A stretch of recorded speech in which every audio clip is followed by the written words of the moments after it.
and they didn't realise, but my diagnosis was like the ultimate uppercut, right? So to sit in there and have what seems to be a really healthy firstborn child, but just something wasn't quite right. And I won't say the doctor's name, but he sat my parents down on a cold autumn's morning and he said, your son would be better off with a terminal illness that would kill him or he'd get over. Cystic fibrosis will ruin his life. And I remember thinking, I'm 23, I'm so out of touch with a sense of purpose. I'm so driven by money and financial endeavours.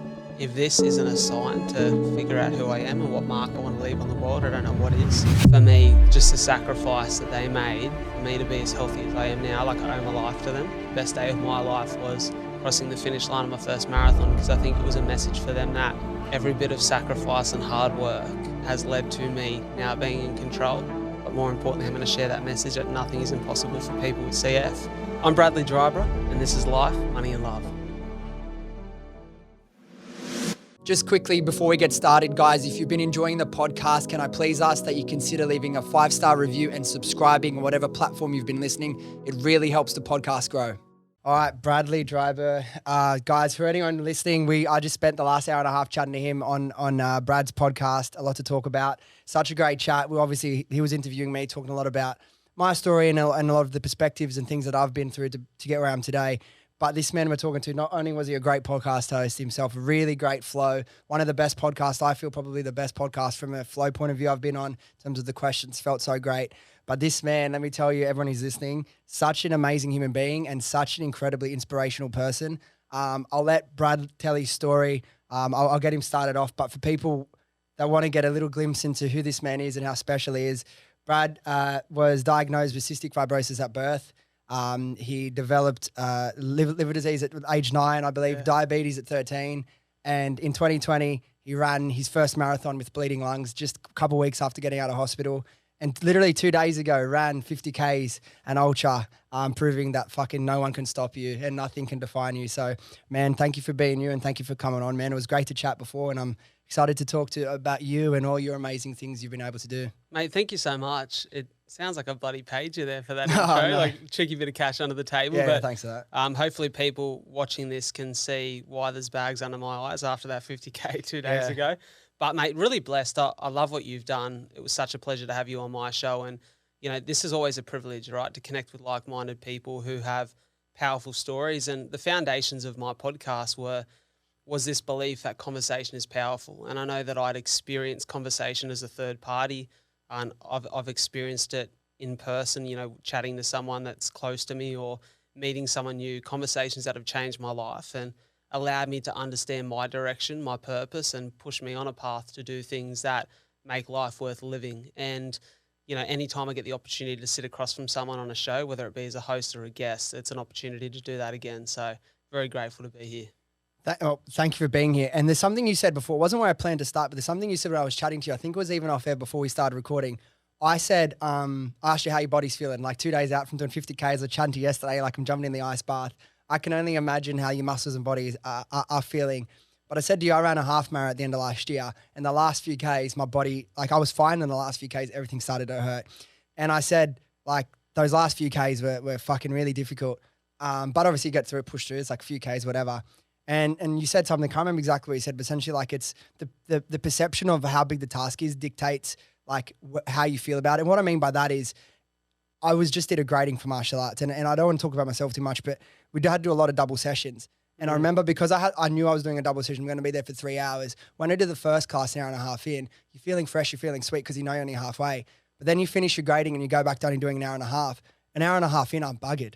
But it's like, if you know you've got a bigger goal to go forward, that shifts your mindset and you really can push through so much more. So I just love that little thing you dropped on me a little earlier today. No, brother, it's so true, isn't it? I think life, that's the reason why I see my challenges as such a blessing, because I think it's developed a sense of resilience within me that when I look at the challenge of life as a whole, and even to look at the challenges that other people in life face, and, you know, people with CF, a lot of people have it far more challenging than I do. I feel very grateful.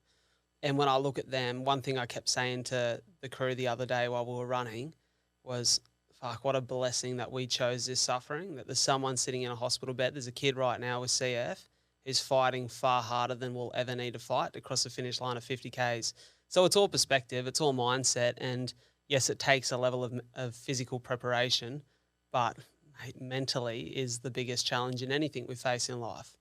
And on that, to give people context that aren't exactly sure what cystic fibrosis or CF is, can you explain to people what it is and how it affects the body? For sure. So cystic fibrosis, like you said, is something that everyone who is diagnosed has at birth. So it's not something that's developed later in life. It's a genetic condition. It's a condition that is essentially there's a defective gene, so the cystic fibrosis gene, and there are a few different mutations of it that differ in severity in what organs and parts of bodily function are affected. But essentially it's a gene that transports salt and water to the cell. Without that salt and water, the mucus that moves throughout, not just the lungs and the nasal cavities, but the whole body is affected. It's affected where with cystic fibrosis, it's thicker and stickier. And when it doesn't move as freely as it should, it sits on the organs, it impairs the function, it can scar those organs. In a place like the lungs, it means that it's a breeding ground for infection. Where infection lies, it tends to get scarred in the airways, which leads to, drop in the ability to get air in and out of the lungs, drop in the capacity of your lungs, but also then just causes a bunch of other issues. I think the two staple issues for most people with CF is lung infections and managing lung health. The second is digestion. So the pancreas doesn't effectively produce digestive enzyme to digest fat and protein when you consume it through food. And so essentially I take 30 of the tablets I take a day are digestive enzymes to digest protein and fat. And when you don't have the body doing that naturally, like natural is always best, right? So when you're taking capsules to do that job, you then don't absorb the nutrients as well as you probably would if you were without CF. So a lot of people with CF are a little bit more underdeveloped in terms of their weight, height, and muscular development.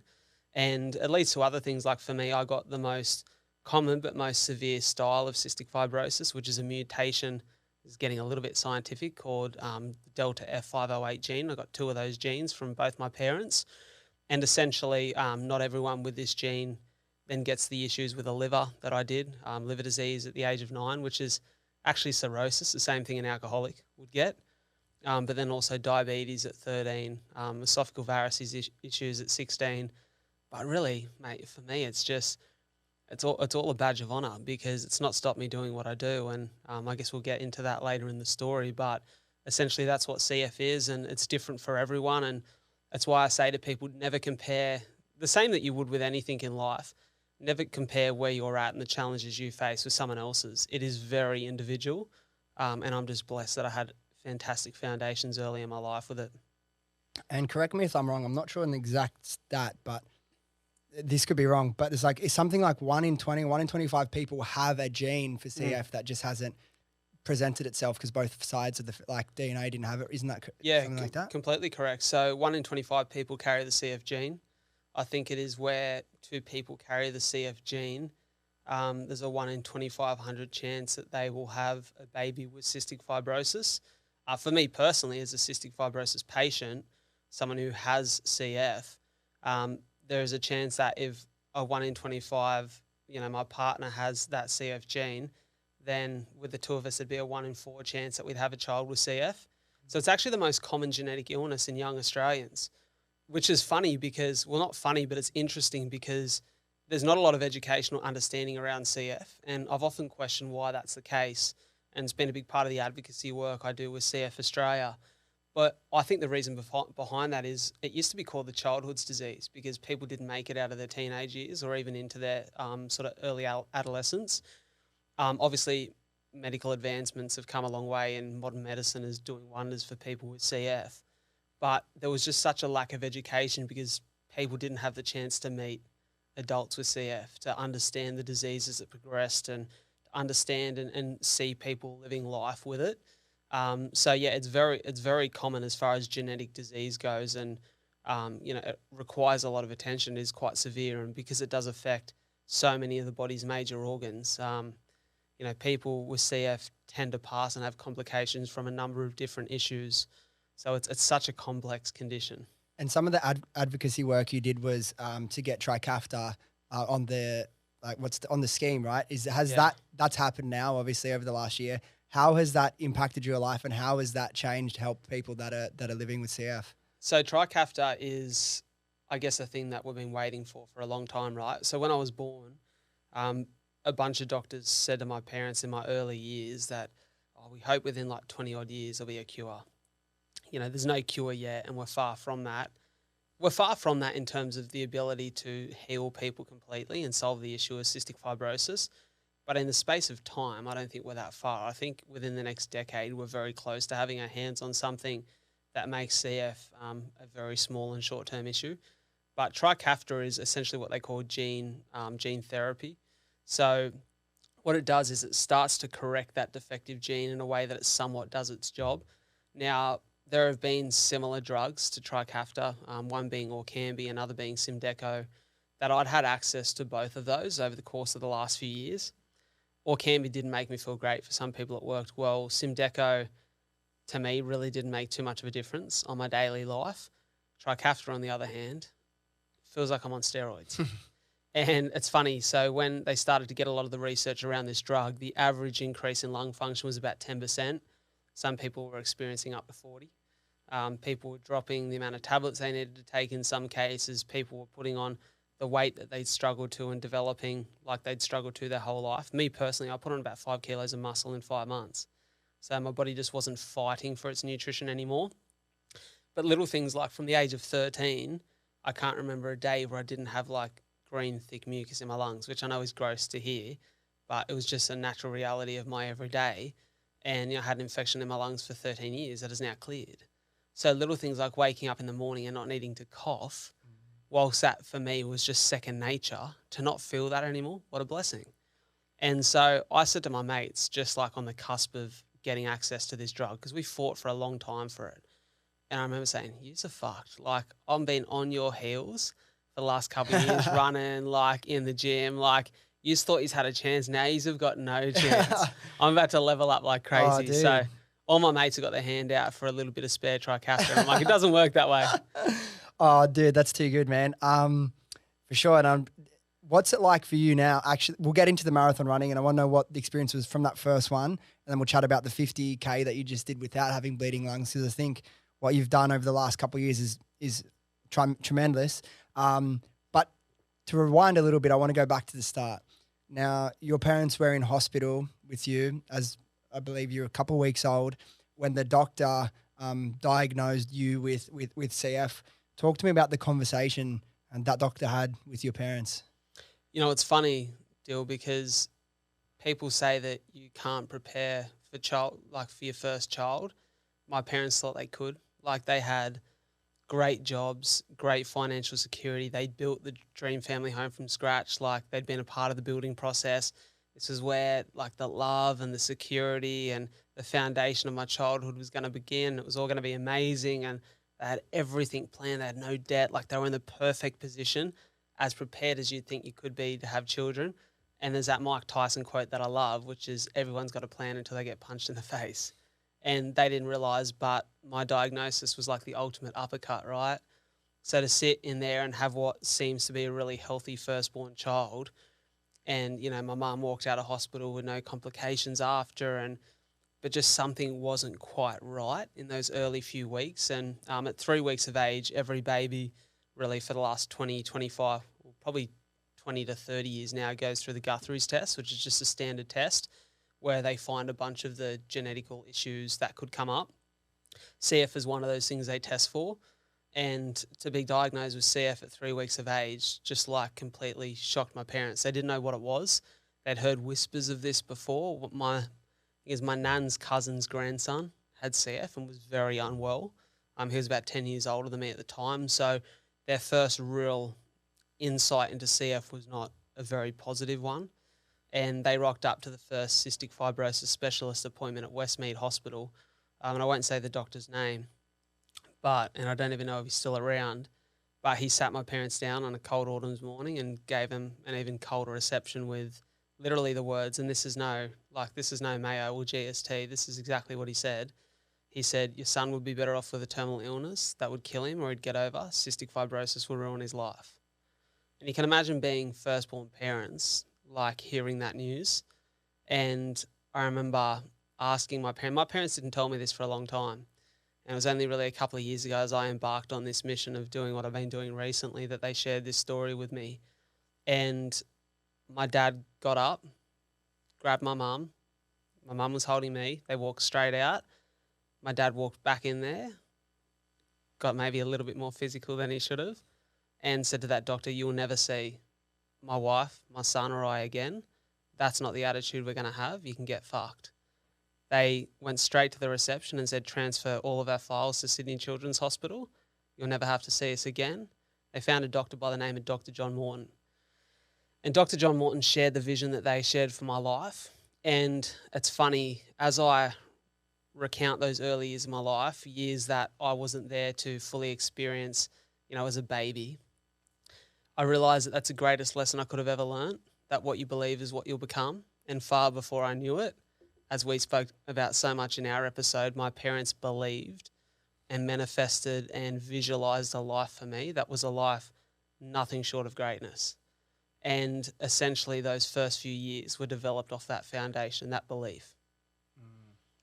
And your parents, something that I found amazing and I'm sure was a lot of inspiration for you in starting 42 for CF, which we'll get into, but didn't your dad, with the help of your mother, run, I've got it written down here, 212 kilometres in 3 days to raise awareness and funds for cystic fibrosis? Yeah, he did. So I was 2 years of age at the time and they wanted to just do their part, as any parent in that position would. You go, well, we've got the daily task. And people don't understand these days it's very different. But back then they were doing like 4 hours of hands-on physio a day. Every time I wanted to eat something, they had to break open because, when you're a newborn baby, you can't swallow tablets. So they had to break open a capsule, which is a digestive enzyme, put the little digestive enzyme beads into fruit puree just for me to have that so then I could have breast milk. Like there is so much to this that people don't fully understand, like the work and the sacrifice. It's why I have the love and adulation I have for my parents now, and it's why they'll always be my greatest heroes, is because of that. I'm probably going to get emotional here today because I can feel it. But yeah, so I was 2 when my dad and mum decided to have a charity event. And my dad, I've got a tattoo on my left arm of Hercules, the statue, which is for my dad. He's the guy, even the way that the tattoo is done, he's looking down and, it's the view of looking up to him because he's the role model that I've looked up to in so many ways. He decided to set off with my uncle Tez and a bunch of other guys, like a few marathon runners and a few mates, to run 212 kilometres in 3 days. And mum organised a bunch of sort of like raffle dinners and trivia nights, and they had, sporting figures donate, sort of like signed jerseys and memorabilia, and, a bunch of people come and buy tickets for tables at this event. But it was all surrounded around, my dad and my uncle and these other guys running 68 kilometres a day for 3 days. And I talked to my dad, and my dad was no long distance runner. He was, a footy player, quite a good footy player locally, and, gave up on his dream of playing footy to support a family and build a house. And, there's a photo which Dad actually gave to me the other day, and Soph was sitting next to me on the lounge when he gave it to me. It was a cutout from a paper article that looks very vintage from 24 years ago. And it was a photo of my dad and I sitting down, and the jumper that he had on when he finished the race that day, there's a photo of the two of us. I've still got that jumper today. It's like my prized possession. And it's funny because all these little things and all these moments where they raised money and done all those things, for me, just the sacrifice that they made for me to be as healthy as I am now, like I owe my life to them. I had the most severe style of cystic fibrosis, yet I've had the most positive outcome. And I owe so much of that to them. And I just can't, it's why for me, probably you spoke on our podcast about what you didn't realise at the time, but a day in your journey being the best day of your life. It's why for me the best day of my life was crossing the finish line of my first marathon, because I think it was a message for them that every bit of sacrifice and hard work has led to me now being in control. And I think for them it was almost like that day a weight lifted off their shoulders to go that no matter what happens, he'll find a way through. It's why on the day of my first marathon I had a bit of elastoplast wrapped around my arm because I knew it was going to be tough. And I definitely wasn't as prepared as I could have been. And I just wrote on the elastoplast, "For all you've done today, I'll make you proud." And I had my dad, mum and sister's names on the inside of it. And, I looked at that so many times throughout the event, just when I was struggling, when I was in the pain cave. And after the event, I couldn't take it off because it just meant so much to me. So I got it tattooed on my wrist, and I owe everything to them. I wouldn't be here today if it wasn't for them. I love that. What do you think's the biggest lesson or piece of advice or message that your parents have given you?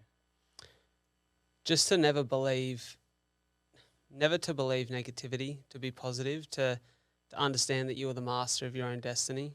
I don't know, we spoke a little bit about films just off camera before. There's a film called A Knight's Tale, Heath Ledger, a classic, and in the early stages of that film, a boy who was not supposed to have a future because he was from poverty, he was from a rough life, goes off on an adventure early in life, a sacrifice his parent made for him to go and live a better life, much similar to what mine did.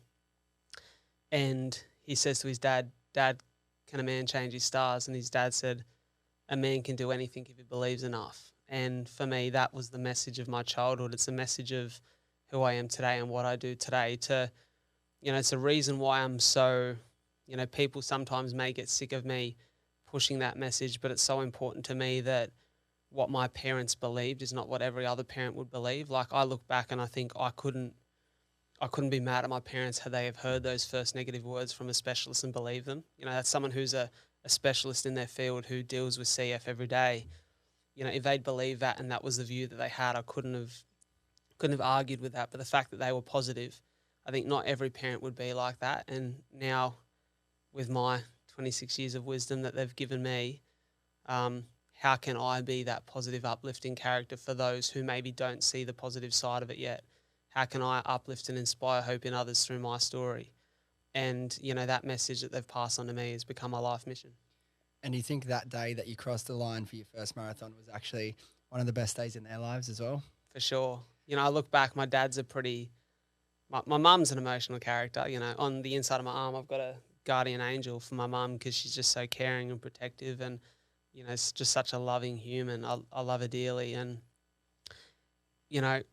I remember finishing that event, and I'm sure you would have seen videos all over my social of it, like the tears coming from me, my dad, my mum, my sister. Is just so many. And I look back at those videos today and I still cry every time I look at them. It just meant the world to me, and I think it meant the world to them. And it, I've never really seen my dad cry outside of that day, once or twice. But it's such an emotional thing. I think, even my younger sister, her name's Shania, we call her Sissy. Everyone who affectionately knows Shania calls her Sissy. It's kind of been a nickname because Shania's hard to say when you're a kid. And I remember I say that Shania's the greatest gift I ever received in life. Like, I look at those first early years and I just remember loving her so much and just wanting to be like a protective older brother. And I've been writing a book, so I've been writing about my early years and writing a lot about her, and I don't think she'll ever appreciate. And I read a chapter to her the other day, which is dedicated to her, and saying that, like, in the early years of my life, I credit my self-esteem to her. Whilst my parents were incredibly supportive and uplifting of everything I believed in and wanted to do, I was a 6-year-old kid or 5-year-old kid as I was going to school. And, I was a 5-year-old kid who took 30 tablets a day and was clearly different to everyone else. And I think it would be easy, and what is the case for most people with CF is they go to school, they're so nervous about being an outcast that they don't take their tablets and it makes them sick and they have complications. I remember sitting up at the breakfast table of a morning and my sister crying because she couldn't take tablets like me. So mum and dad used to have to buy her flavoured vitamins so she could have a few tablets while I had mine. And whilst that's a funny story to recall, what it done for me at the time was it made me think that CF was a badge of honour. It was something that if my sister wanted to be like me, the person who I loved more than anything in life, wanted to be like me and looked up to me, then why shouldn't I be proud of who I am? And so my sister done everything to build my self-esteem in the early years. And I just look back on that childhood and I think, I just wish everyone could have the same experience I did. And I would not change it for the world. Like, if you could give me a pill tomorrow where I didn't have CF and still live the same childhood, I wouldn't take it. I just love the experience that I had. And it's just made me who I am. I recall, recently I was doing a course, bit of a personal development course through Mojo Crow, Ben Crow's mindset platform. And his team were kind enough to give that to me because I've been in contact with them a few times. And one of the first questions is all about, like, who am I? And it asked me to recall my earliest childhood memory. And I really sat there for a couple of hours thinking about this. It's the day where I had COVID, just stuck in the house. So I'm just going to really sit on this question. And I remember recalling a memory. I reckon I would have been 3 years of age. And my parents confirmed I would have been about 3 at the time. And it was like a sunny summer's day. I remember exactly what I was wearing: stripy shirt, navy blue corduroy cap, overalls, outside, sweating up a storm, pushing a fake lawnmower next to Dad pushing the real one. And I retired a little bit early. It was a hard day's work for me. Mum called me inside, made me my favourite sandwich, which was a salmon and beetroot sandwich, cut up into quarters, triangles, of course. And she put it in front of me. I remember her giving me a kiss on the head. And I remember the question asked me in this course to explain how I felt in that moment. And it was really the story of my childhood wrapped up in one answer. It was loved, appreciated, valuable, and supported. And like I had a place in the world, like there was nothing for me to worry about, like I could be myself. And it was just when I sat there and read that and looked at it, I thought that's everything that I'm trying to achieve as a man today at 26. You know, to be valuable, to have meaning, to be loved, to be who I am. And I'm just so grateful. I can't speak any more positively on my childhood. There's just nothing I would change.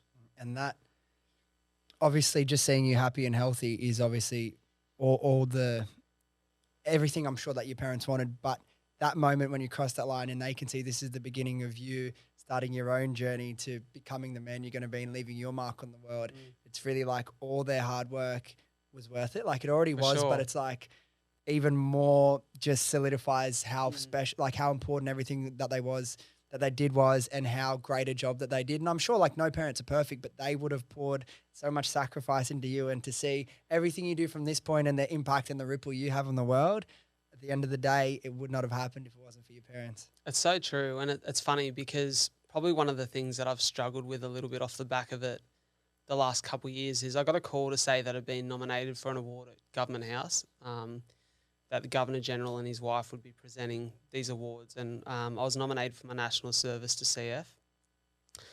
And I remember when I got the call to say that I'd been nominated and invited down for the dinner, I almost felt like a little bit of imposter syndrome, because I thought, it shouldn't be me accepting an award if I get it. Like, it should be my parents. And I remember talking to my parents about it, and I said, I kind of feel bad because I feel like it should be you guys. Like, I'm almost the messenger. Like, you know, you guys have done the hard work.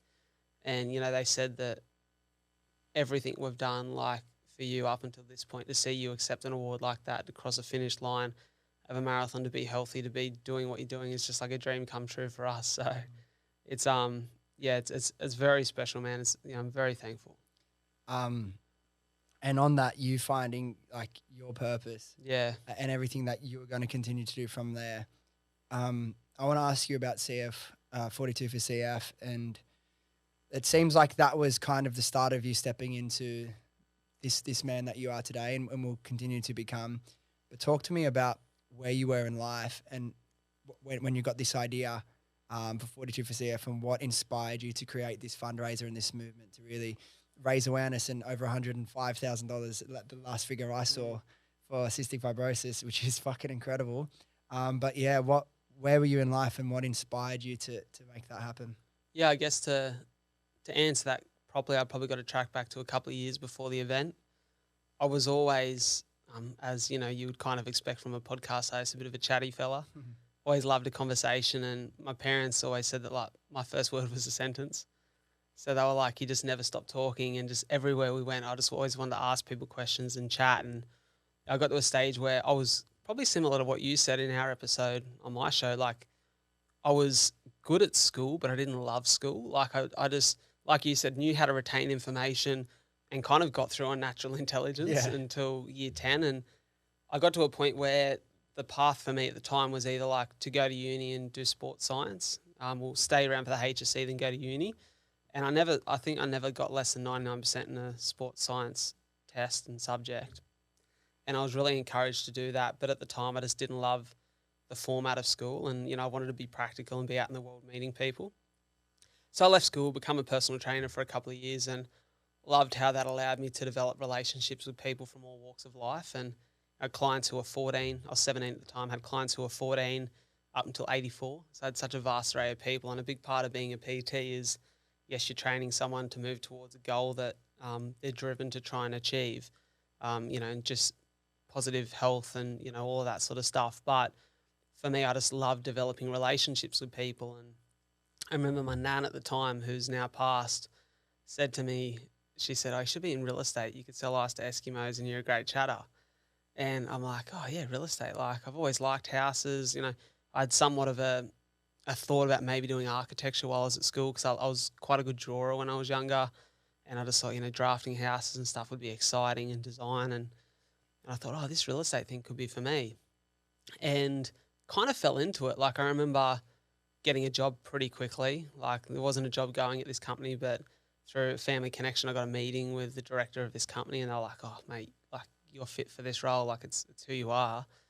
Fell into real estate and loved it for the first year, because, like anything you're learning in that first year, it's exciting. And being, I was 20 years of age in my first year. You're seeing, at the time, following guys like Conor McGregor, who are posting photos of their Rolls Royces and their nice houses, and I'm like, oh, well, like, this is a money career. Like, the best real estate agents make the most money, and they have nice cars and nice houses, and they go on nice trips. And I started to get very financially driven. And after my first year, I was noticed by a guy down in Melbourne who hired me to go move down there and spend a year working there. And then that sort of started to show a few flaws for me. Like, everyone around me was earning really good money, and I kind of got stuck doing a job I didn't love too much. But being away from my people, out of my environment, and then starting to take my health for granted and being a little bit complacent, because really up until 18, my health hadn't tested me. And even after that first test, which was a bout of pneumonia and a bit of bleeding in the lungs, which was scary for my first ever lung bleed, I kind of bounced back pretty quickly because I was pretty resilient. I'd been very healthy up until that point. And I was just like, oh, my health will never be a problem, because, like, I've got it sorted. I'm in control. And so I started to take that for granted. And then I ended up moving back home. And I thought, something doesn't feel right about this career anymore, but I've got to give it a crack my way. So for the last year and a half of it, I went back to where I originally started work, but with an agreement that I could wear whatever I wanted to work every day, and I was allowed to market, sell, say whatever I wanted to say, and just be completely me. And so I barely worked in the office. Like, really, outside of the first couple months back, like, you wouldn't have seen me in the office. I'd sat at cafes, I'd be at people's houses, I was walking into houses in a pair of shorts, sneakers and a t-shirt, I had tattoos. Like, I swore. Like, people were like, I was kind of like a black sheep really in real estate at the time.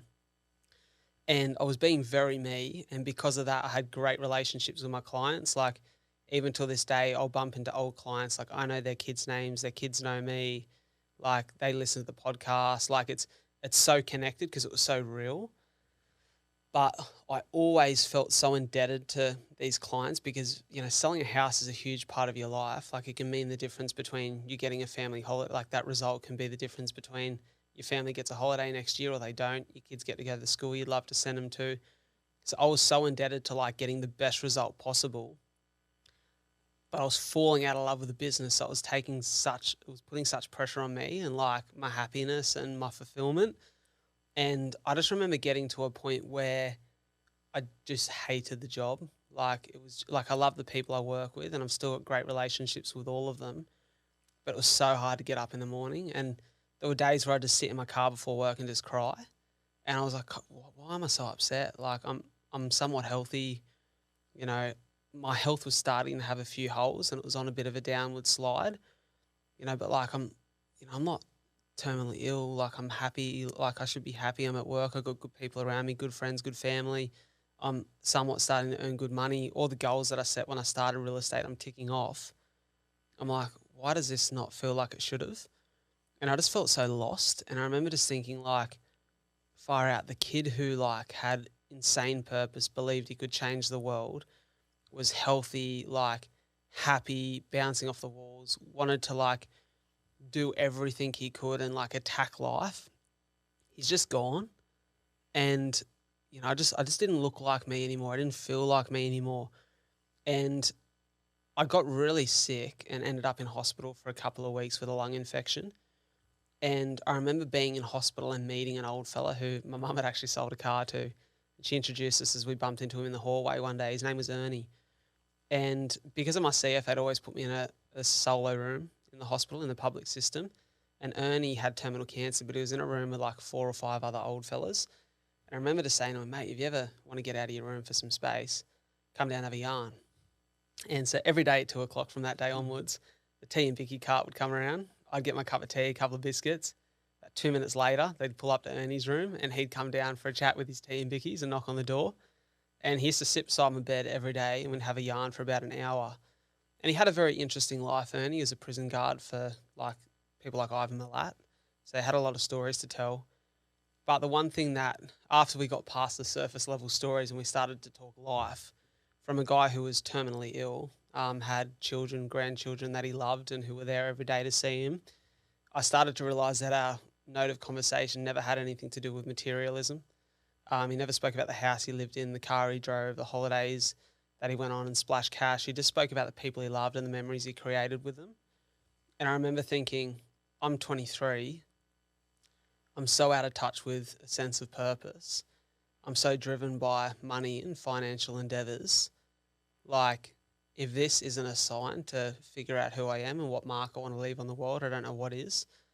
And at the time, I'd asked my mum if I could read a book that I'd heard a lot about. She actually had at home called The Alchemist. And she'd given it to me in hospital. I'm a fucking shit reader. So I just didn't read it. I left it in my bag. But I knew that something needed to change in my life. And as I went back to work and started to try and shift the way that I felt at work and try different things and form some routine and discipline in life, I would just go to a cafe every morning at about 7 and I would read for half an hour before I started working.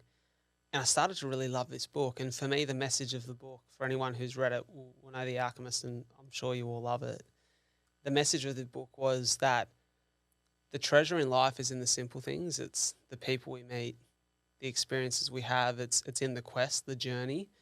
But you never actually appreciate the simplicity of that treasure until you go on the quest of trying to find what life is meant to look like for you. That was the message I got from the book. And as I read the last page of that book, I put it down and I walked into my boss's office that morning and quit my job. And it sounds crazy to say because I was only 4 episodes into the podcast journey at the time, which to me was kind of like, yeah, maybe I can make something of this, but I just love sharing story and I'd had this lifelong passion with storytelling. And, you know, I was rediscovering it again and rediscovering the excitement of what it felt like to share my own story and to connect with other people's. And I thought, this for me, you know, quitting my job, I had like, my bosses asked me to stay another 2 months and not tell anyone just to see that I was making the right decision and slowly transition out. You know, they sat me down and said, we think you can be a guy to make $1 million in gross commission a year in Mullan, like one of the youngest to ever do it. They were like, are you sure this is the decision you want to make? And I said, it's just not about money it's not about money for me anymore. It's about living a life that actually means something. And, you know, I'm miserable right now. Money's not going to change that. And as I left my job, I just bought a house the week before. I had no way of paying a mortgage. COVID hit as I quit. And I remember being sat in my home with no way of paying my mortgage. And I was living with my old man at the time, still am. And I remember thinking, I don't know what the future looks like, but I can feel that ambition again. I can feel that drive. I can feel that connection to a purpose. And to sort of skip forward and answer the question that you originally asked, after trying to get my health in check over the course of, you know, I had a real estate dad rig, right? Like, I just wasn't happy with my physique. Yeah. I felt so unhealthy. I thought I need to get back on track and be that healthy guy that I know I can be. And so I started walking every day. I'd jump in the ocean pool and do a few laps through COVID when you could, you know, get that hour outside. And I bumped into a couple of mates and one said, hey, you're up early every day. We've got this run club. It's called the Active Boys Run Club. You should come down 6 a.m. on Sunday and do a 5K. And I said, fucking 5Ks. I hate running. I don't think I've never run 5Ks in my life, maybe once. Like, no chance. And he goes, mate, I'll shout you a nice long black after and we'll have a swim. And I thought, I might be able to get around that. So I remember it was coming up to the Sunday. I think it was a Thursday. And I thought, maybe I'll just go for like a 2K run to see how I fare. Got 800 metres in, took my sneakers off, put them in the back of the car. I developed such negative habits in the course of that real estate career, not looking after my health, that I just had no discipline. I had no willpower or drive. And I remember thinking, how am I going to run 5Ks on Sunday? Well, I managed to sort of struggle through my first 4 weeks at Run Club, and I got to a point where I started to enjoy the grind of like having a goal that felt lofty at the time, and like getting through all the pain caves and getting through, the absolute hustle of it to get it done. And it was on the fourth Sunday I'd run, and just something felt wrong in my lungs. Like they just felt loose, almost like there was water moving around, which is it's hard to describe that feeling, but something wasn't right. And I was sitting there having a coffee like an hour or two after the run with mates, and I coughed, and I could just taste that metallic taste of blood. And I was like, oh, that's blood. That's not good. Went to the public toilets and just started coughing it up. I didn't want to tell my mates because I didn't want to freak them out. Like, when people hear that you're coughing up blood, everyone panics. I thought, maybe I can just sip it down with a coffee. Doesn't work that way. Ended up in emergency, and I ended up in emergency 3 days in a row. And it was on the third night they decided to do a bunch of extensive testing, and I was sitting in the hospital bed. It's 2 a.m. in the morning. Dad's sitting beside me, and we're laughing about that photo of him crossing the finish line of the event 24 years, well, at the time, 22 years before. And I remember just saying to Dad, I don't know where it come from, but I just said, you know what? Like, I feel like my whole life, my mindset towards CF, the mindset that was born off the back of yours and Mum's hard work, is what's allowed me to face these challenges and come out the other side better. But it feels like this time that mindset needs to be shared with others. Maybe it's time not just to recover for me, but to do it for other people too. And I said, I'm going to run a marathon by the year's end. I'm going to raise some money if I can, but more importantly, I'm going to share that message that nothing is impossible for people with CF. And I remember leaving the hospital the next day, posting it on socials a couple of days after, and then I was like, well, I'll figure it out. I'll figure out how to train for it. Connected with a guy who's become a great mate of mine, Ben Seymour, who coached me through the whole thing for free and come and ran it with me. Connected with a group of mates who wanted to be there to support me through it. So there were 13 of us that ran it. And, this event that was just going to be a thing, me and a few mates running around the block and sharing it on socials, become the first official marathon in Wollongong's history. CF Australia endorsed that we're on board. We had a team of people planning for it. And in the first year we raised, I think it's $51,000 or $56,000. And it was the most beautiful journey and experience of my life, and continues to be, because it's taught me so much about myself and what I'm capable of. Wow, man. So many things I want to ask you about that journey that we went through. To start off, I want to go back to where you were, and we'll work our way forward to running that race. But you were in the real estate space. You said you weren't enjoying it. You didn't even really like being in the office. First of all, like, was it an environmental thing? Was the energy just not congruent with you? Why did you feel like it was best to take yourself out of the office as much as you could? You know what? It's funny because I still get on so good with all the people. Like, some of my best mates are still working there. I see my old bosses all the time and get on great. To this day, I used to rent a car space off one of my bosses just until a couple of weeks ago in my building. And I'd go in every month to give the rent money to my old boss. And I was always caught up for an hour because I was chatting to everyone. And even to I passed the guy who used to run the company just a week ago down the beach, and he's like, when are you coming back? I'm like, no time soon, mate. But I've still got a great relationship with them. But it was just, for me, I just thought life has to be more than this. It has to be more than just making money. It has to be connected to something that's bigger. And as a kid, I always said I'd change the world. And I laugh about it now. I used to think at the time that was becoming Batman. Now I realise that in the last couple of years, all you ever need to be is yourself. You're your own superhero if you believe in your story. And I just wanted to get reconnected with that and feel excited to get up and go to work, to feel excited for the challenges that lied ahead and have the willpower to push through them, because I actually believed in what I was doing. And it's not that I didn't believe in real estate, because I was heavily grounded by my values and my morals while I was in it.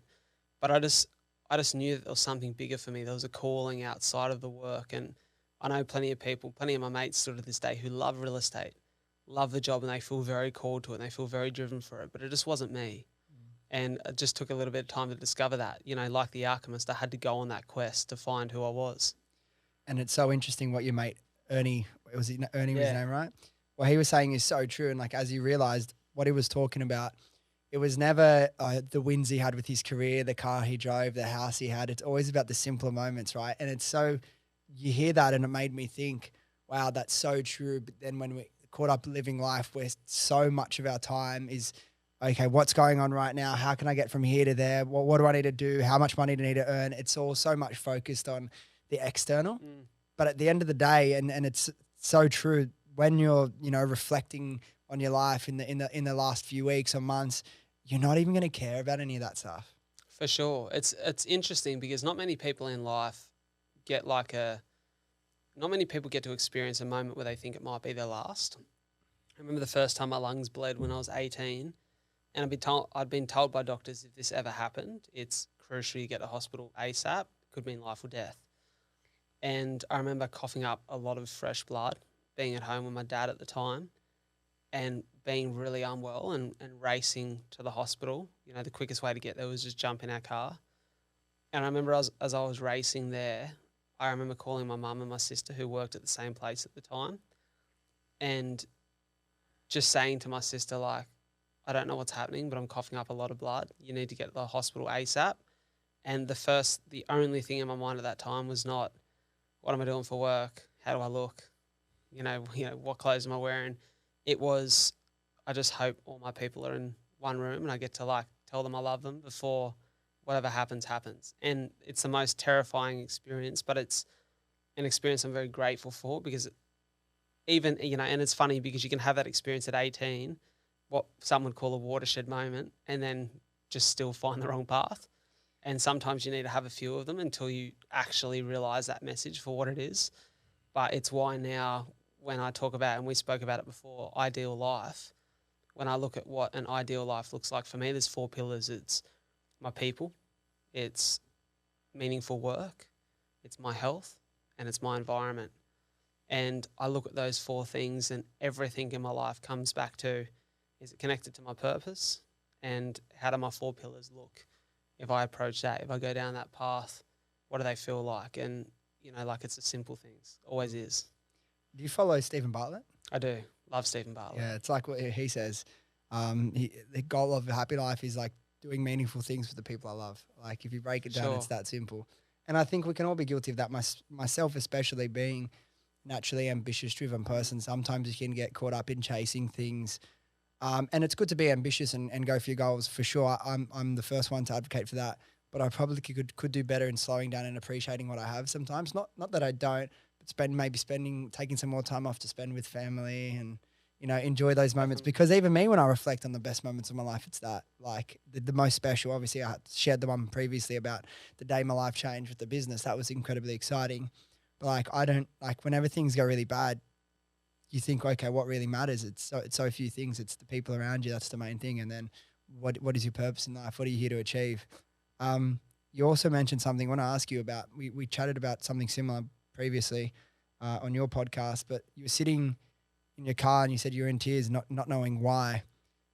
What has your relationship with mental health been throughout your entire life? And has it changed much as a kid through to your teens, through to now? It's interesting. I grew up with the toughest old man on the planet. Very loving, very compassionate guy. My old man is so loving and compassionate, but he was like a tough nut footy player. Yeah. Like my old man, so when I look at my work ethic, it just pales in comparison to my parents. Parents both worked multiple jobs. Mum worked 2. My dad worked 3 jobs plus got paid to play footy and train, and slept 2 hours a night. So my dad to this day takes a still knocks to sleep 2 or 3 hours. Just so conditioned because it's all he done. And when I look at that, I just think if you'd said to that guy at the time, how's your mental health? He'd be like, fucking don't have time to think about that. You know what I mean? Just had done what I had to do to provide. Same for my mum. My mum is probably more in touch emotionally because I think that's a natural female characteristic. It's one of the things we love about women is they're usually more in touch with their emotions and with things like empathy. And, it's something that I've had, I guess, over the course of the podcast journey, become, I guess, more in tune with. Hearing people share their stories and understanding people's different experiences has taught me a lot about my own mental health. And whilst I would never say that I've been essentially depressed or struggled with my mental health, I've definitely felt lost or stuck and for me now, it comes back to all the time, like I probably didn't have the tools to be equipped to deal with it personally at the time. And that's why it meant dramatic change. And it's funny, you spoke before in our podcast about the journey of finding something you're passionate about work-wise and slowly progressing out of steady or stable income into what you love. I just done the Jump opposite. straight in. And like, whilst it's worked for me, like a huge challenge for me, we're on the Life, Money, Love podcast. Money's a huge challenge because I don't have any stability. Even to this point, like in all transparency, maybe this is TMI for people, I earned like $1,000 this year. Like I've committed, like I sold my house because I couldn't afford to keep it anymore. I was on the bones of my ass. Like I've basically chewed through a lot of the savings that I made off, that growth market to be committed to what I love. And that's a sacrifice I had to willingly make to go on this adventure of life and to throw myself into what I love and feel, directed by my purpose to do. But at the time, it is the only thing I knew to do to positively improve my mental health was to completely tip everything upside down. Man, I love that. And I'm an advocate for it. And I believe I would be the same way. But some people are just have too much, there is fear and responsibilities holding them back. But if you're at that point and you feel like, because sometimes if you're feeling so low, massive and immediate action's the only thing that can really change your life and your state, mate, I'm all for it. For sure. So I completely, like you said, massive and immediate reaction. I changed everything. And I went from being inactive to super active. I went from being in a structured, what could be somewhat called a structured 9 to 5 to pursuing something that felt not even entrepreneurial, but very passion driven. And as I started to understand more about who I was in that process, I got connected with this idea of purpose and started to really explore it. And for me, I think purpose has been the biggest factor in like giving me very good mental health or the right practical tools to, maintain good mental health. And I guess I learned a lot of my understanding of purpose was developed off, listening to Jay Shetty, who's just an amazing character. I'd love to meet Jay one day. And Jay speaks about your purpose being finding something you're passionate about and then asking how you can use that in service of others. And for me, I knew I was passionate about telling stories and passionate about sharing my own, and then thought, well, I can do that by sharing it through the podcast. It was the easiest platform for me to do that. And so I crafted this purpose for my life that was, to uplift and inspire hope in others through story. And then everything in my life come back to checking that. So if I'm struggling with something, okay, is this avenue of my life allowing me to uplift and inspire hope in others through story? Yes. Okay, I've got to do everything I can to protect it, and I'll figure the rest out. So I worked other jobs on the side. I used to drive, one of my mates started a business called Two Brothers Produce, and it was like a fruit and veg to door service. And I used to drive the van, the big transit vans on Mondays and Tuesdays and deliver fruit around the northern suburbs of Illawarra. Mate, I loved it. Like I would just sit in the van, and I remember just because I was so connected to what my purpose was in my podcast work with the marathons, the fact that this allowed me to do that just made work feel so easy, and I felt so grateful for it. And everything I do now when it comes to my mental health is, what I've learned in the space of that 2.5 years, which is have discipline. You said discipline equals freedom. I'm a massive fan of Jocko Willink, and the discipline of like waking up at 4:45 every day. There's times where that changes, like might be a day like this morning, 5:30 sleep in, just felt like a bag of garbage after running 50 Ks on Monday and needed a bit of a snooze in and just a morning to myself. So I done that.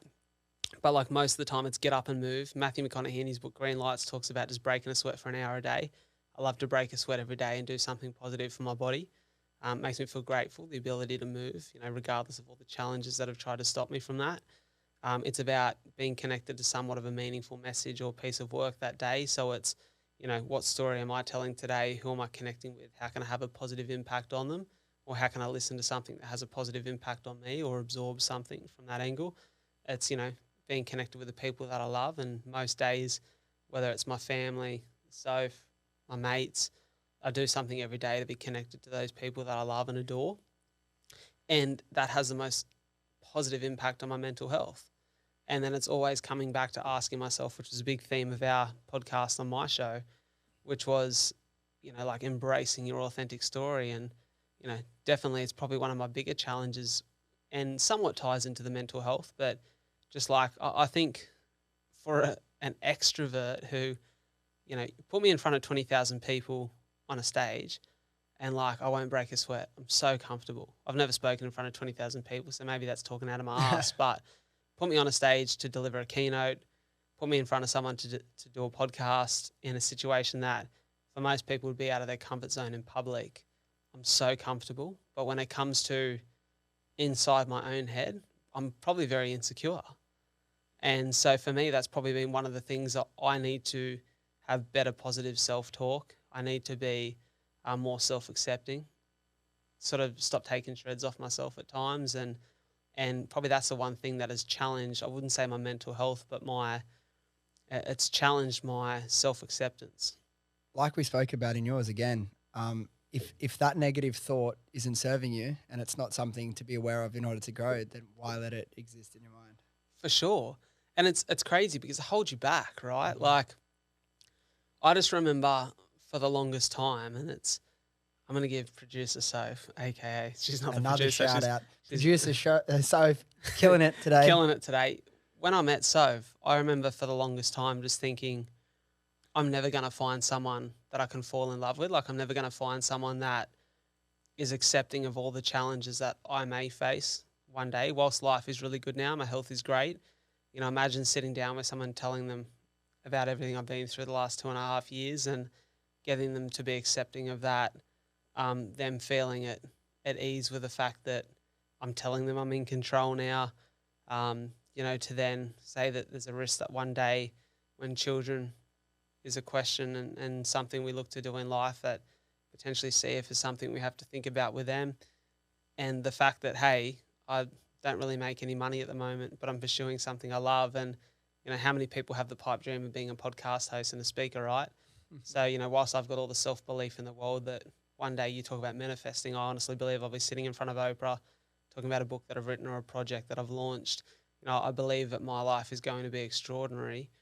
To sit there and pitch the life that I live and the experiences that I've had to someone and say, hey, I want you to love me and be accepting of those things. I honestly believed I'd never find it.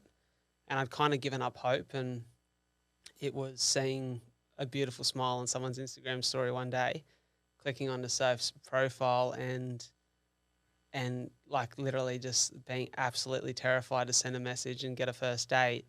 That I think for me, it's allowed me to crush some of my insecurities and crush the thing that I didn't think. I knew I could somewhat be and I was very accepting. And, you know, where one of my mates, another shout out to, we call him Brother Fune, Ty Grieve, one of my closest mates, sat me down one day and said, we have very deep morning coffee conversation. Like, to the outsider, they'd go, what is going on there? That's like a therapy session. But we're always in the most loving way, challenging each other on how we can be the best version of ourselves and trying to uplift each other. And he's probably my most consistent friend that I see.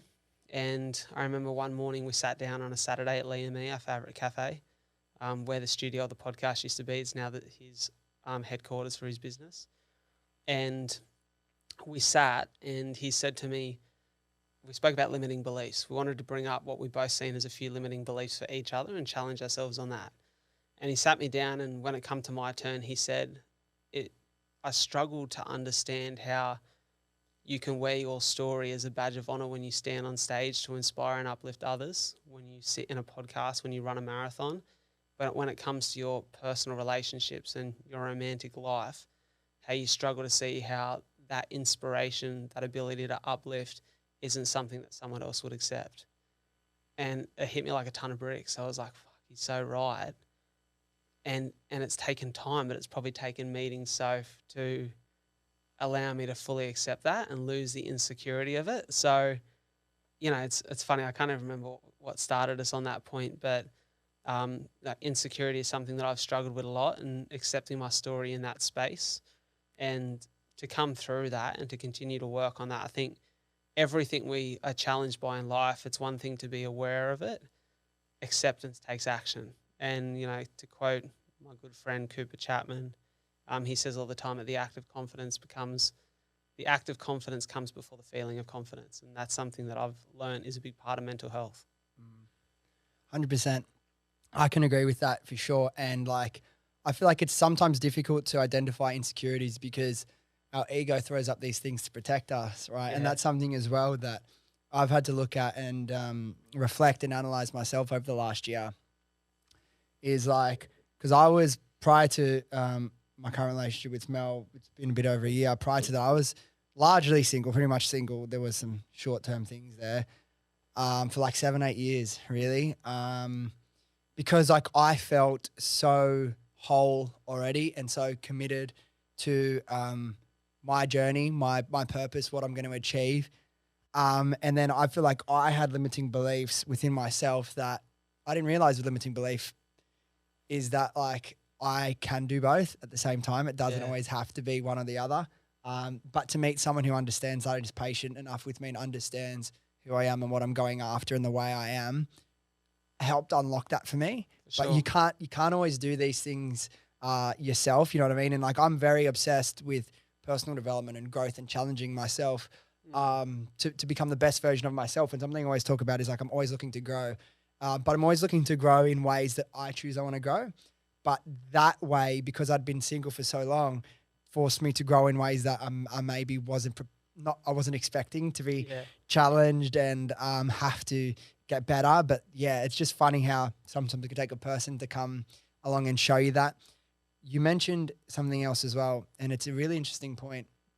You mentioned you're so grateful for the struggles that you've had to go through or the adversity you've had to overcome.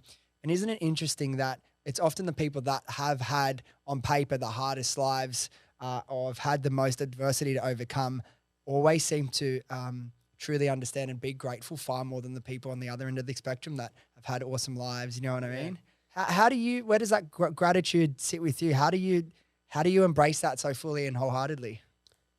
I love that question because it's something I think about a lot. And it's funny, figure that we spoke about a bit in our episode together, Gary V, he talks about when you come from the dirt and you've had to work for everything you have, whether it be your health, the lifestyle you've created, you have an appreciation for it. And sometimes when those things are handed to you, like if you come from money and money's handed to you and that's how you found a business or start, it's all well and good because everyone comes from a different circumstance. And I can understand why, as a parent, you'd want to provide everything you can for your children. But you have to go through your own challenges and experiences to develop the resilience and the courage and the grit required to come out the other side. Being born with cystic fibrosis is what I see as a great blessing and my probably biggest teacher because it's taught me more about life than age and experience ever could. It's, for me, forced me to get comfortable with the idea of being uncomfortable, with the idea of being challenged, to know that the top of one mountain is the bottom of another, that life is never easy, that nothing is ever just on a silver platter in front of you to experience as you please. And I think through that I've met people and I've met myself in different versions. That's allowed me to see that no matter what I face in life, it's a blessing just to wake up with air in my lungs and a heartbeat. Like I remember meeting...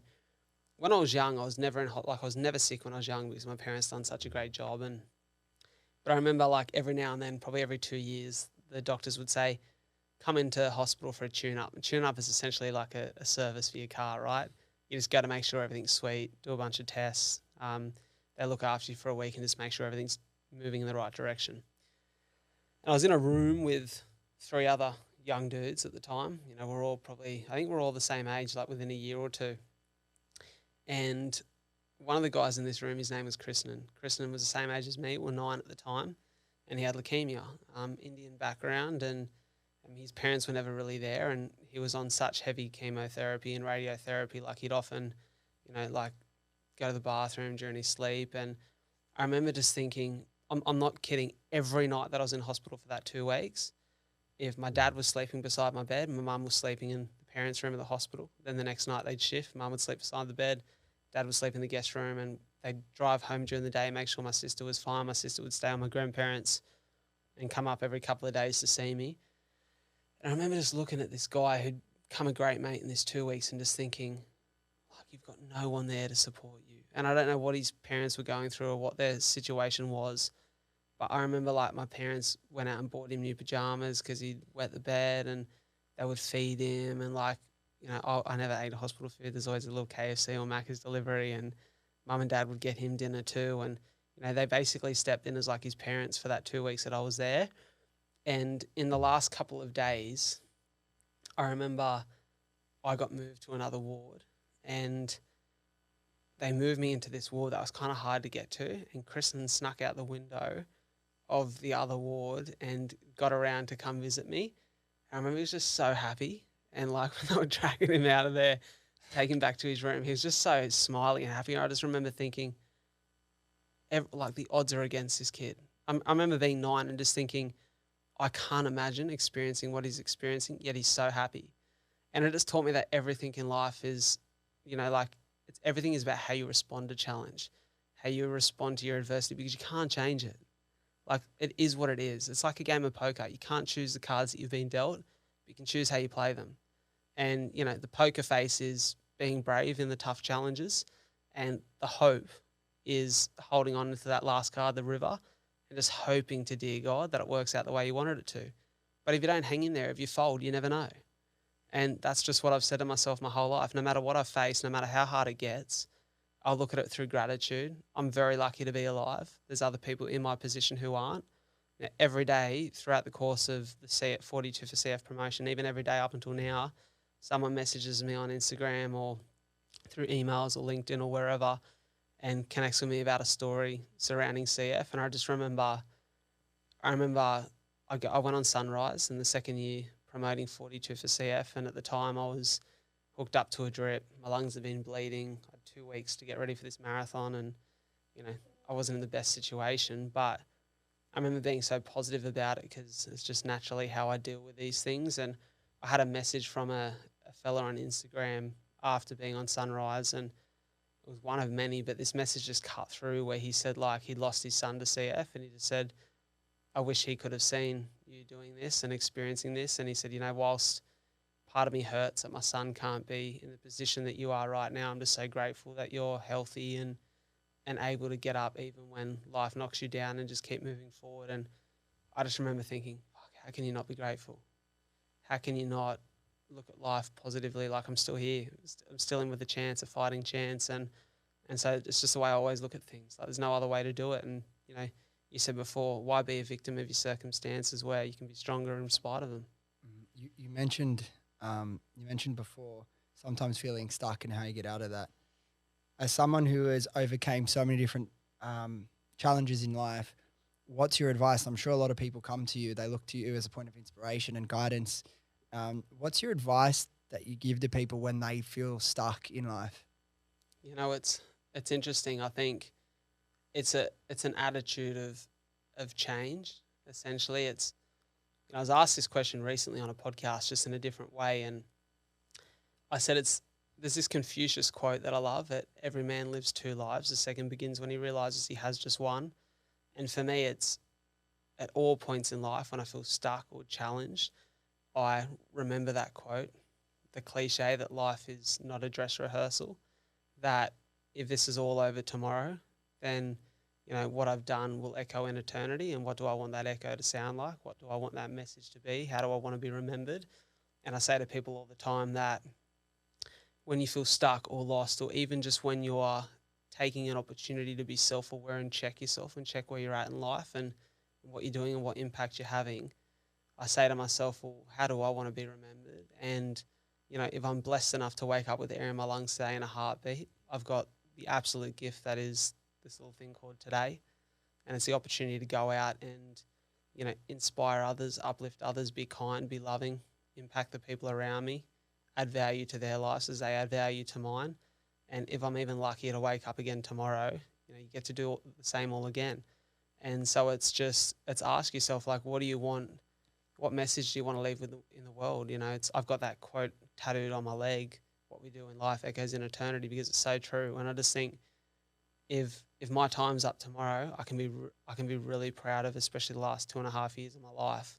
And so it's every day, it's just coming back to that purpose. It's crafting that purpose for your life and taking a punt on yourself, because it's so easy just to be comfortable. And I get it. Like, I'm so lucky I didn't have the responsibilities of children, and I was able to get rid of the responsibility of a mortgage. But But please, just like if you take anything from this podcast, it's just ask yourself, what is my purpose? How can I craft it? And how can I leave this world a better place and let what I've done echo in eternity? Because everybody in life, no matter who you are or where you come from, you deserve to have a purpose. Everyone has one. And whether that's just to be an amazing parent, whether it's to be the most amazing nurse when you rock up every day and to treat your patients with love and care and to leave a lasting impression on them when they leave the hospital, when they leave life on earth, or whatever you do, it's just you deserve to do something that's of impact. That's extremely powerful. I want to ask you another question, Brad.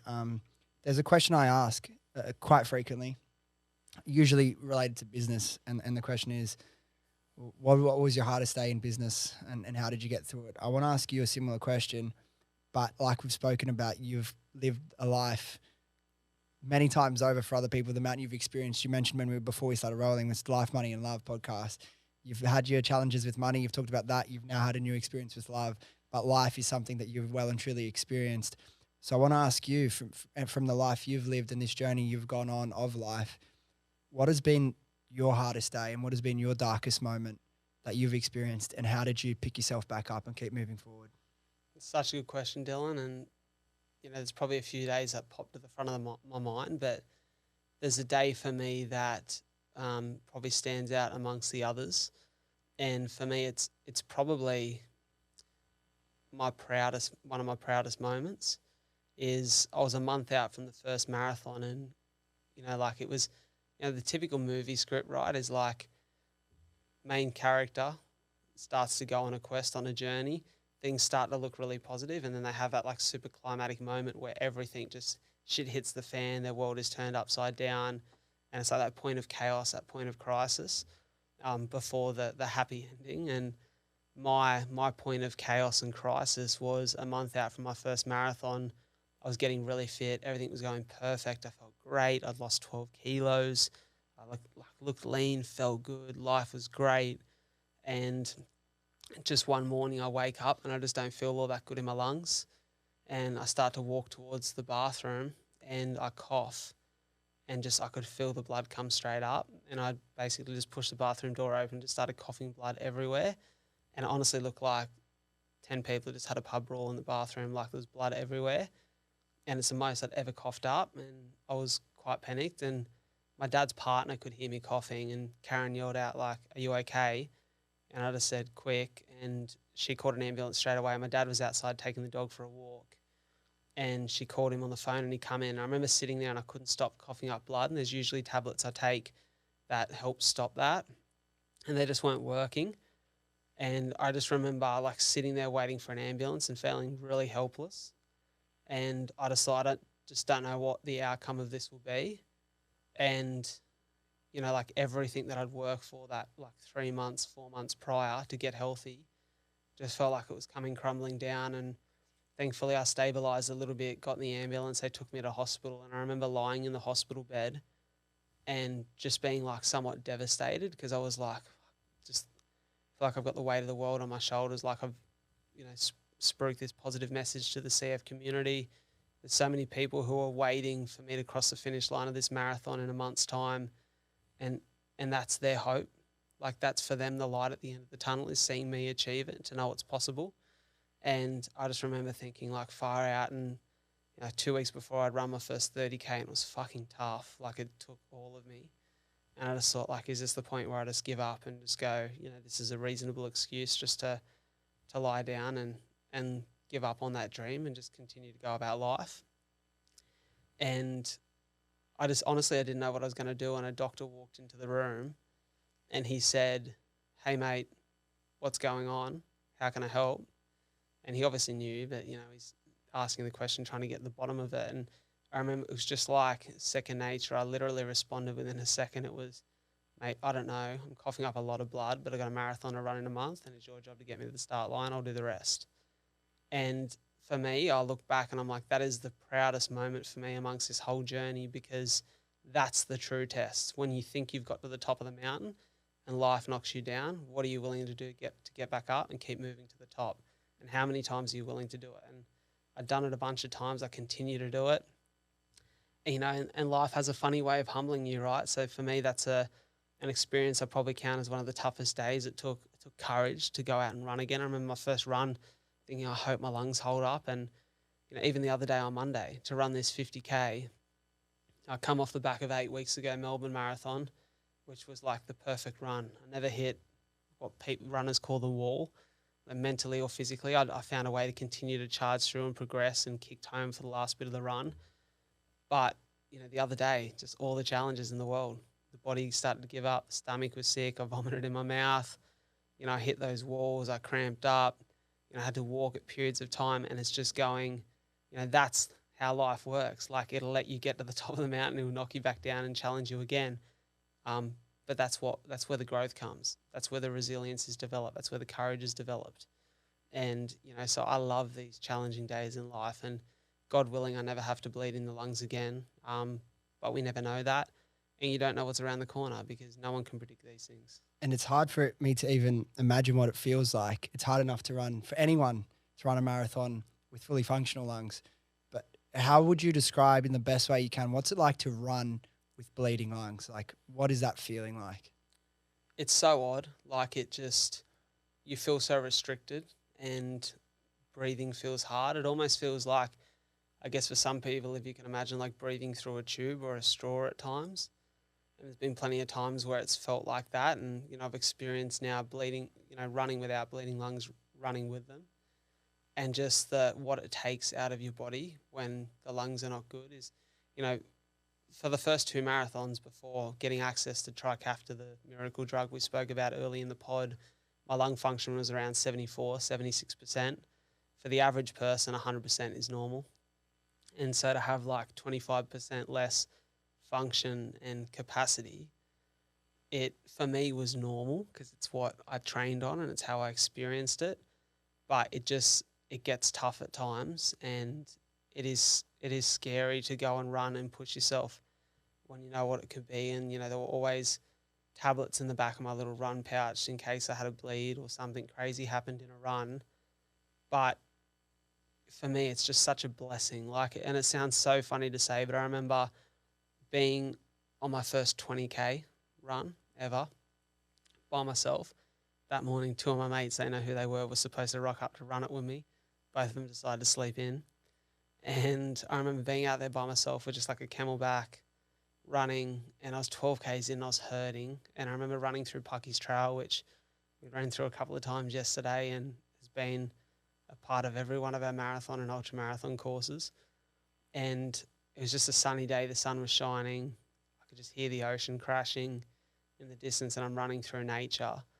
And I remember hurting and just saying to myself, and it's become a mantra that I say every night before bed, I was like, blessed to be out here, blessed to be running, blessed to be healthy, blessed that my worst day would be someone's best. I'm blessed. And it's something I say to myself on every one of these runs when I hurt, whether it be a training run or an event.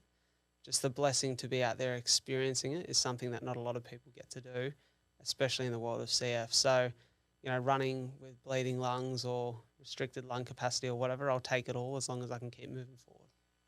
And why was it so important for you to not only make the start line, but cross the line 42.2 kilometres later? Man, that first one, I just remember, I was 4Ks out. It's funny because people think that the last bit of a marathon will be the hardest. It's not. It's kind of like, I think like Middle, when right? you get when you get to that middle or like the third quarter, and the way that we ran the first year, for logistic purposes, you know, 100% of the money that we raise off the marathon, the only thing that costs us when we run an event is the council license. It's a couple $100. So outside of that cost being covered, everything we raise goes directly to the charity, which is all researching, development and advocacy of life-saving drugs like Trikafta. And so for logistic purposes, so we didn't have to shut down roads or do any of that stuff, we ran 3 laps of a course in the first year. And like it was out and backs, right? So you like pass some of the same trees like 6 times and you think, fuck, I hate that tree by the last lap. Or like, fuck, I hate this section of the track. But I remember the hardest part was in the first year, ran the first 14Ks. Energy's great. Like one of my mates, shout out to Joey Plum, one of the sexiest looking characters on earth, I tell him every day, is just like, he's going, like, I said a boom, boom, boom. let me hear you say, way. The whole crowd's like, way. Like everyone's just pumped. Energy's high, right? You get to the second lap, it's still kind of the thing. You come into the end of the second lap. I'm at 26 Ks, another 2 Ks to go before we hit the finish line to turn around for the last lap. Hamstring, and like, oh, something feels right. I'm about to tear a hamstring here. Massive cramp. Then the front of my legs cramp as I go down to try and stretch the hamstring. Whole body cramps up. Benny Seymour said to me, mate, at all costs, don't stop moving. Just keep moving. Otherwise, you're just going to lock up and it'll be hard to start again. So they're throwing me salt tablets as I'm trying to run through these cramps, and I'm pumping water, pumping like a few gels and Powerade, just trying to get something back into the body.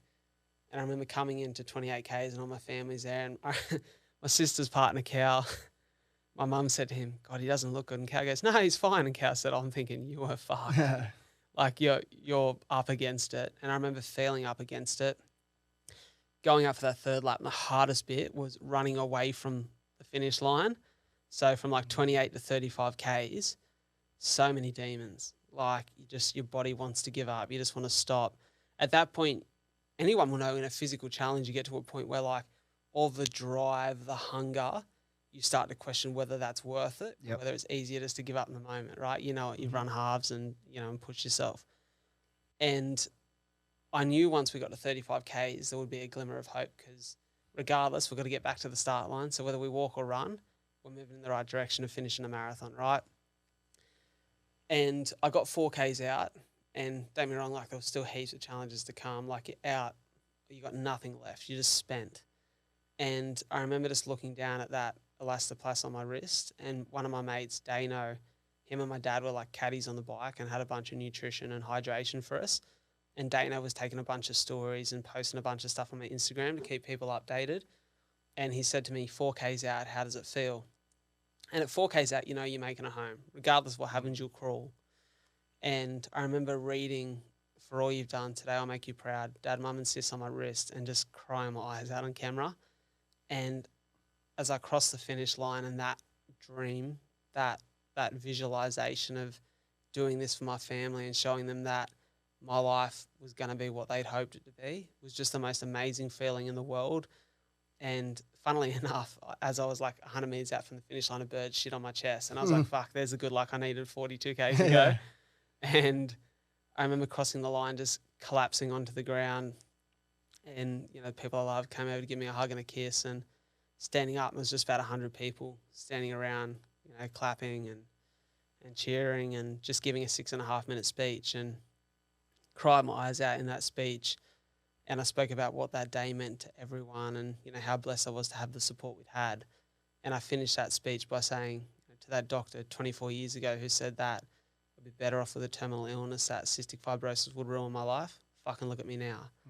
And just as I turn to my family, just the emotion, and for them to see what not just that moment, but the last 2.5 years has been, for the CF community who reach out and constantly champion this event, for the people that I've met along the way, for all the experiences, it's taught me that I'll never give up on the things that I'm trying to achieve in life, and nor should anyone who faces these challenges. I think in life, 2 of the most important attributes you can ever develop are courage and resilience.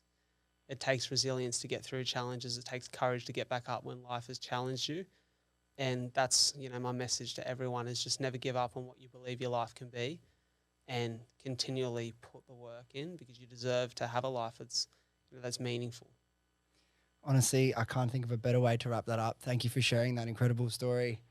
It just proves how much is possible, regardless of what might be, what barriers might be in the way, or why it might look difficult on the outside. But you're a testament to the rewards that come once you push through that. So thank you for being you.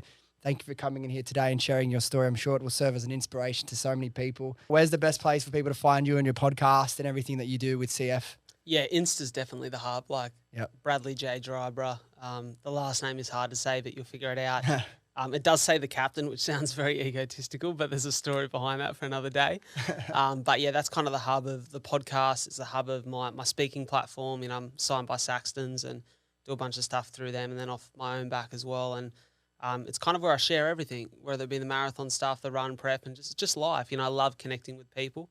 And if anyone's listened to or watched the podcast and wants to reach out and flick a message and and just chat and share a little bit of their story with me. I'm always happy to chat and hear what other people are experiencing in life. Yeah, I love that. And as I said before, I've seen you before we've properly connected a couple of weeks ago. I've seen your videos pop up, and I've always thought, "Fuck, what an incredible man!" And like, I take so much inspiration from your videos, and because as someone who's, I'd say, in the industry of whatever, speaking or whatever you call it, there's difference when someone has a story to tell, but they have the authenticity and personality to tell it as well in an engaging way. And I think you've done that. You do that in both of them. You nailed them both. So yeah, I'm excited to watch you and everything that you achieve with your platform. So it's exciting, man. Likewise, brother. Thanks for having me. Cheers, bro. All right, guys, thank you so much for listening. If you enjoyed this episode or you got something out of it, do yourself a favor, do me a favor, do your friends a favor and share this with them, and they can come along on this journey with us. Thanks again, and I'll see you next time.